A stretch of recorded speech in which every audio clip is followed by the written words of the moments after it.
Does this make me your official meteorologist? You needed one? Rain, a little bit of rain last night. Yeah. We did okay, I think. As a weathercaster, I'm proud of our forecast. Not so much the forecast from earlier this week, but the past couple of days. Pretty good forecast. I really thank you so much for this honor. If it wasn't for Mr. Pettibone over there, I wouldn't be here today. Stand up, Alan.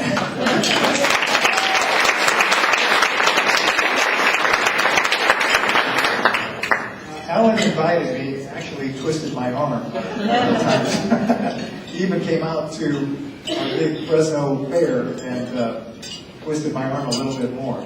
But thank you so much for inviting me. This is indeed an honor. I've been blessed to have worked at Channel 30 for all of these years, these 41 years.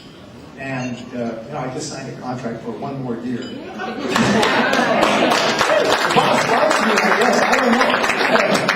I started out as a technical person, as a director in 1970. Wearing the headsets, running the sound for the newscasters.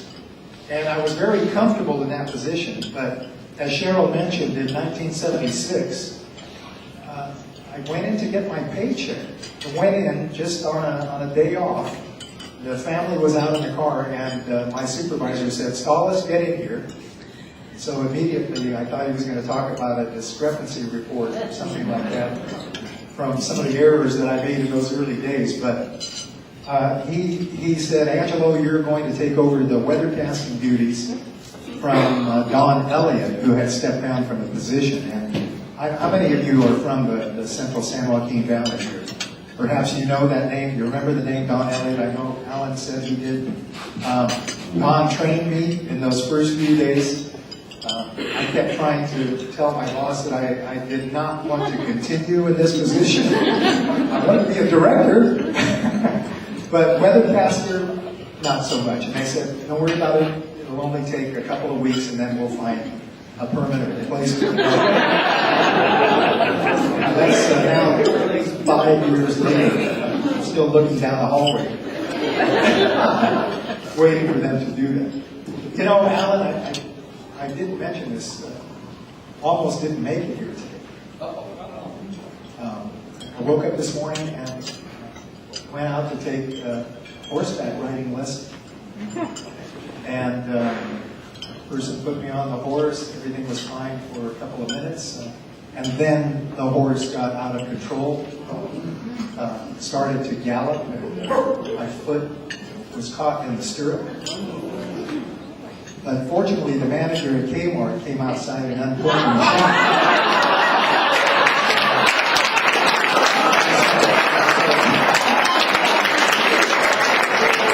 That's a bad joke. And Channel 30 is not here today. They were going to come and videotape Angelo receiving this honor. I'm disappointed because I was going to go get some makeup today for them. I'm not wearing makeup. But anyway, I went to the CVS store just in case, and they were all out of Maybelline. So I'm sorry I'm looking the way that I do. I often get asked that question: do you wear makeup? When I'm shopping in the grocery store, that is part of the career. And I like to tell people that my career is like an oxymoron in a way. My nationality is Greek, and Greeks are supposed to be extroverts. They're supposed to break plates, right? They're supposed to pick up tables with their teeth and dance around the room. Maybe you've seen that happen.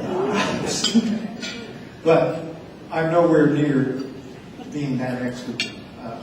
I am on the shy side of things and sort of been that way all of my life. But something happened in 1973 that began to improve my confidence. And that was the arrival of a company called Capital Cities Communications. They became the owners of Channel 30 in 1973.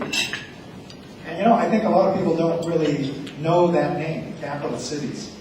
They're sort of the tail that wagged the dog in broadcasting, and they eventually became the darlings of broadcasting especially in the early 90s and moving into the mid-90s. But this company, I'll tell you a quick story. I don't want to go too long. Get the hook if I go too long, you know what I mean? But in 1973, when they came to Channel 30, we were, you know, naturally we were worried for our jobs, because when a new company comes into a television station, you immediately think they're going to change some of the jobs.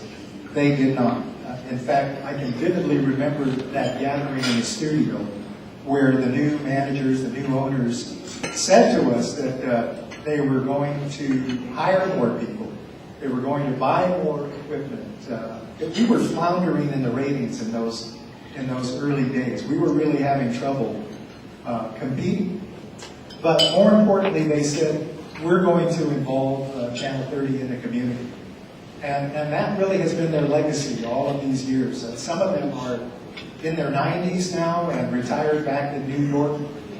And I still respect those people so much so. They stayed in Fresno for 25 years as our owners. And then in 1996, well, let me backtrack. In 1988, they purchased the ABC television network and its television stations. And then, I'm not sure what that sale was, but in 1996, when they wanted to retire, they sold the company on a handshake in a parking lot to the Walt Disney Company, and the total sale, I just love this, the total sale was $19 billion with a B. It was an amazing story, because when they started way back in the 60s in Albany, New York, they could only afford to paint the two sides of their television station, the two sides that faced the freeway. That was it. And from those humble beginnings, they moved on and started to buy stations. When they bought Channel 30, that was an interesting story as well. They had purchased, they were talking to Walter Annenberg, who had been the ambassador to Great Britain. And he was the owner of Triangle Publications at that time. And so they approached him to buy two TV stations back east, one in Connecticut, one in Philadelphia. The one in Philadelphia was, and still is, a powerhouse station. And so Mr. Annenberg agreed, and then a week or so went by and he had second thoughts and came back to the capital cities people and said, we will go through with this. At that time, it was a $60 million purchase.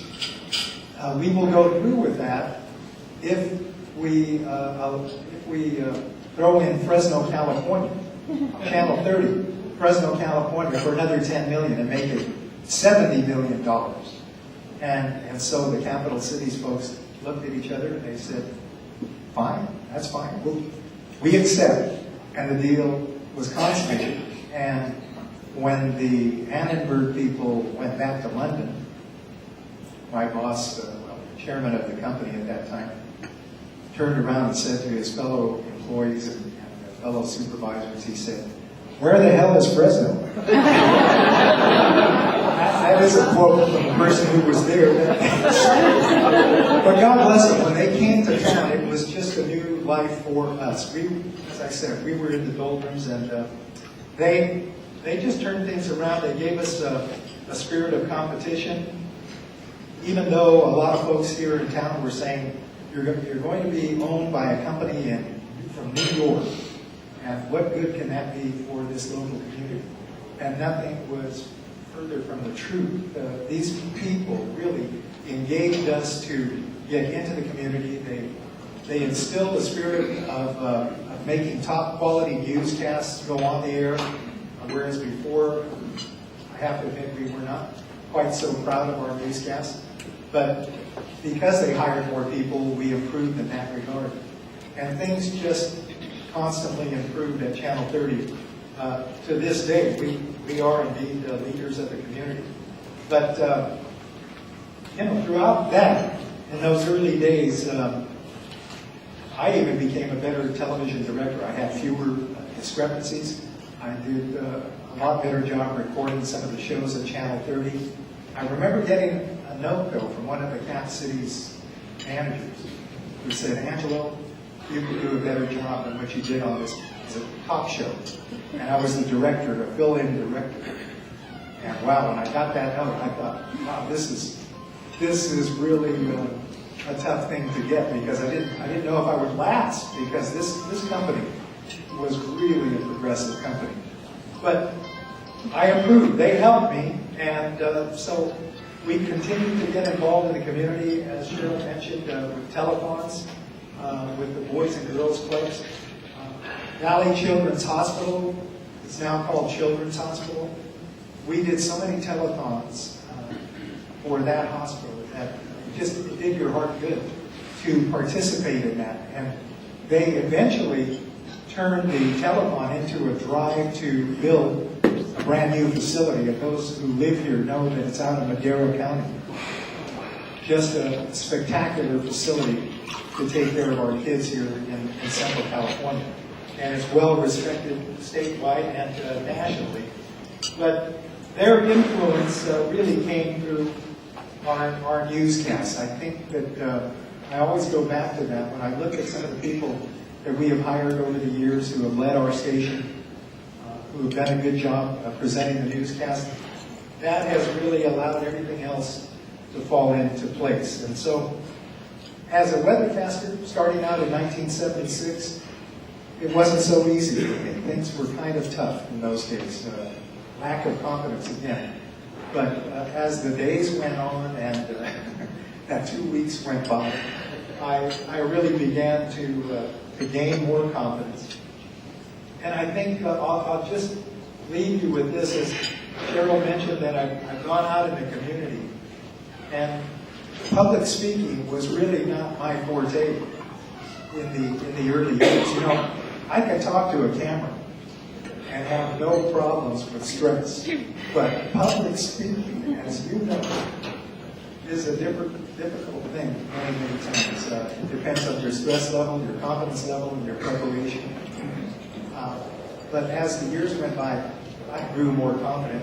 And the best experience that I have had in my career has really been talking to the school children, to go to a classroom and talk about the weather, or to go into a cafeteria with several classrooms of kids and do a presentation and watch their eyes light up when they have an answer to my question, or they have a wonderful question, their hands go up in the air. It is such a rewarding experience.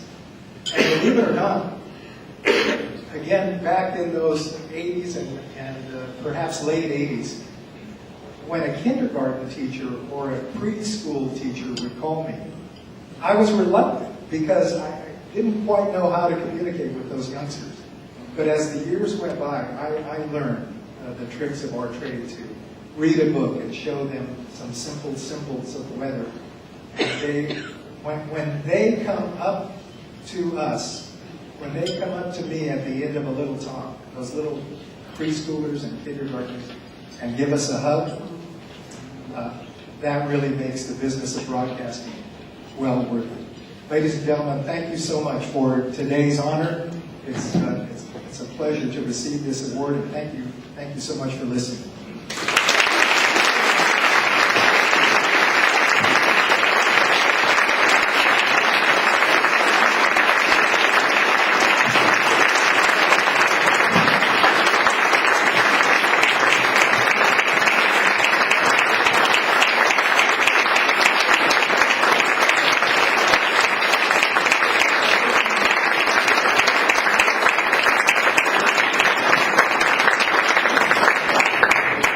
Thank you very, very much. Let's give him another round of applause.